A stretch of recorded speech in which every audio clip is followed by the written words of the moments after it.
up, guys? Welcome back to episode 2 of, what did I name this? To Be or Not to Be. To that's be right. or be or not to be. Yes, that's right. That's to right. be or not to be. A double D's. SOAs. Mm-hmm. Anyway, this is the review / discussion of episode 2 of Sons of Anarchy, obviously entitled Toil and Till. Interesting name. Okay. As usual, you'll be hearing this a lot, say this a lot for the next 13 weeks, or however many episodes there are. Yeah, I think 13. Spoilers. Yeah. Don't watch this if you haven't seen the show yet. Yeah, because we're going to talk about everything that happened. That's kind of the whole point Of this. of this. Really emotionally charged episode Yeah. this time. A bit slower, not as much action. Yeah. Although the one big action-packed scene that they had was really... Pretty intense. Yeah. Yeah. So, This one didn't seem to be less... There was a decent amount of violence in this episode, but it was violence that eventually made sense. and it wasn't gory Yeah. like the last episode was. Oh, nowhere near. We finally actually understood what was... We finally actually got a little bit of information and understood what was going on. Yeah. What's happening. You know, what this is all leading to. Which was nice. As what Jax talks about a lot, big picture shit. Yeah, exactly. We're starting to see a glimpse into what the big arc is going to be. Not only what we found out, not only what Jax is planning, but, well, something else surprising about that we'll talk about later. Yeah. Basically, Jax is going to be going after Lynn this season. Yeah. That's the big story arc as we see it now. Mm-hmm. As we see it 2.5 hours into the season. Yep. Or so. And what did I say last week? Jim is starting a war with Chinese, and she doesn't know it yet. Yeah. And we found out that that's pretty much what's happening. Yeah. Jax is going to war with the Chinese, specifically Lin, and everybody he cares about. Exactly. A very intense plan. I was trying to think of something a little more eloquent than that word, but I guess that's going to have to work. Yeah. Very cold, very calculating, very evil plan. Yeah, it went to a dark place really quick. I mean, really, really quick. As soon as Jax laid out his plan he was talking to Jury. Yeah.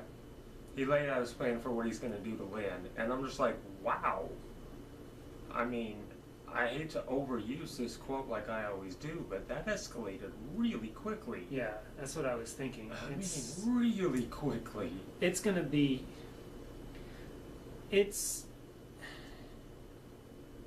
not going to be a good time in the charming Stockton, Lodi, Oakland area of California to be of Oriental descent, more specifically Chinese. Yeah. Yeah, pretty much. And yeah, because shit's going to get deep real quick. Oh, yeah. Hope you got your waders on. On a happier note, I really liked the play that was between Wendy and Nero, though. Mm-hmm. I really liked that conversation that they had in the car. They play off of each other really well, and I think that will be a pretty good friendship that I hope that they build more on. It's a good relationship. It's a good they have a, what's the word? They have a good rapport. Uh-huh. And it will be nice to have her in his life, considering that eventually Gemma's probably not going to be in his life anymore. Yeah. So it'll be nice for him to have a backup, I guess. Well, I don't even know if it's going to be like that. I don't know either. The way it's playing out now, it looks like it's going to be a confidant.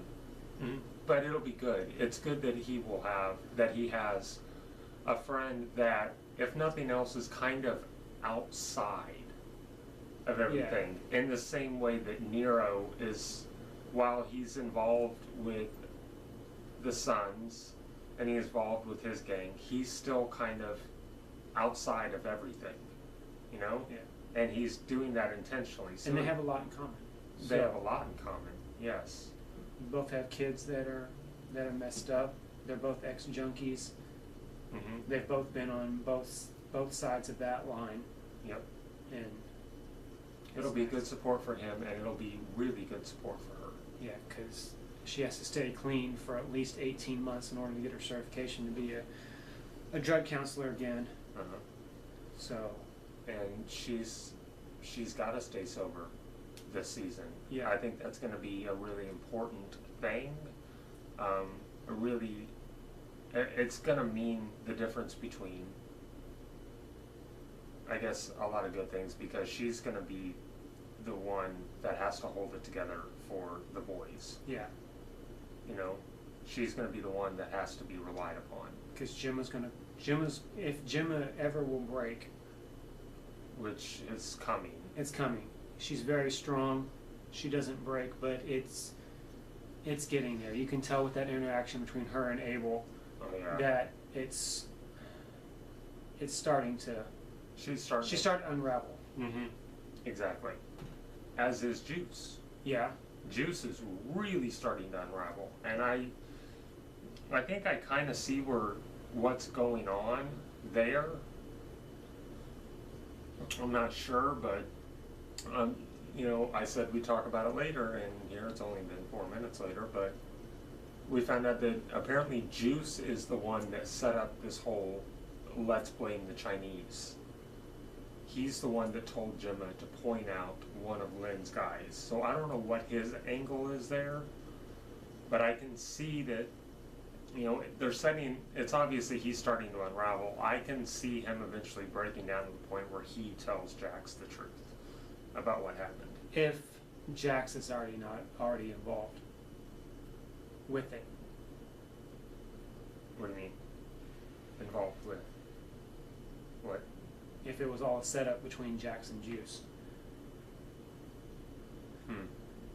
Maybe Jax, maybe they had a discussion and Jax.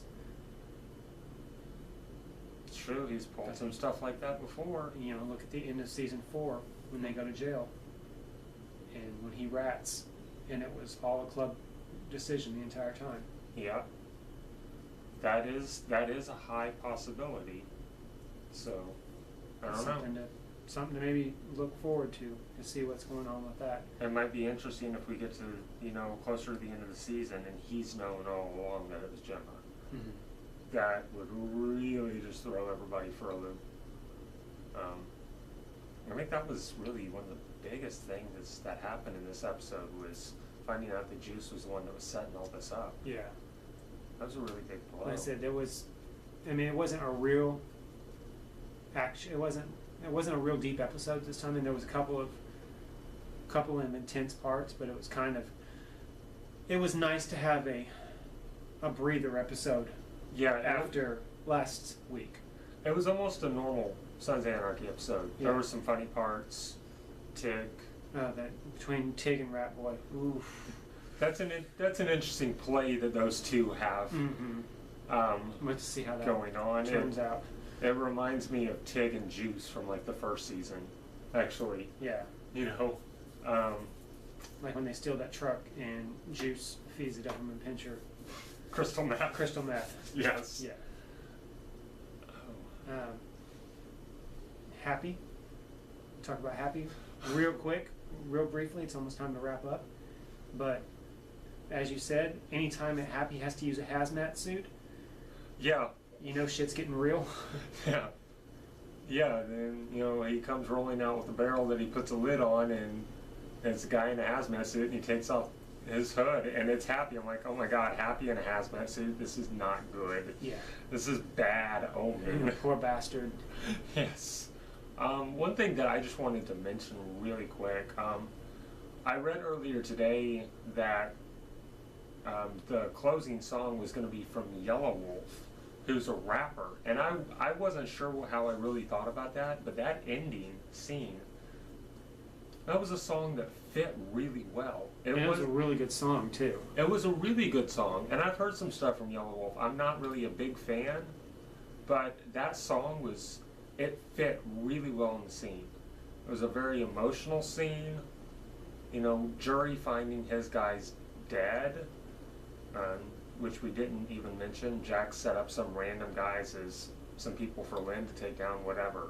But it's Jack, probably going to be deep. It's probably going to play out to be something more involved than what it is at first.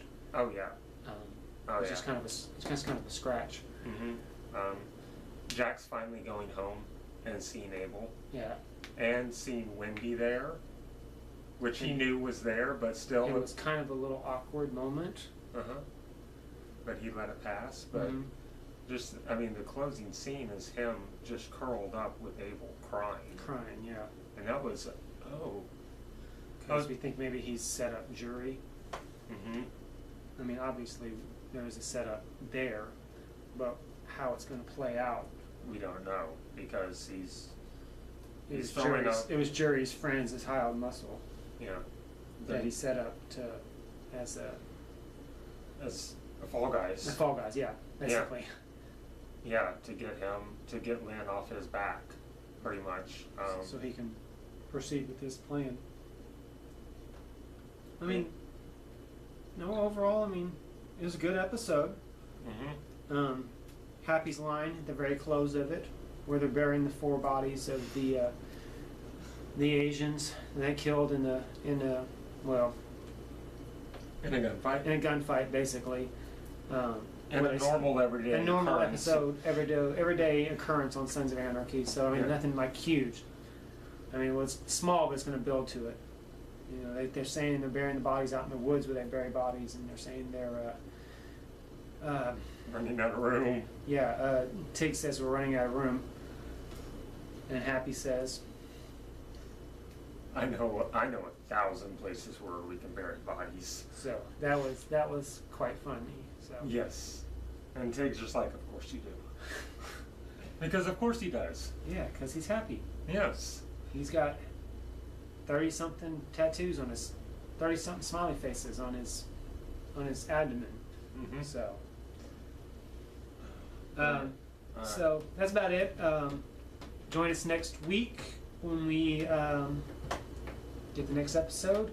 We will be reviewing Playing with Monsters. Mm-hmm. Think about that.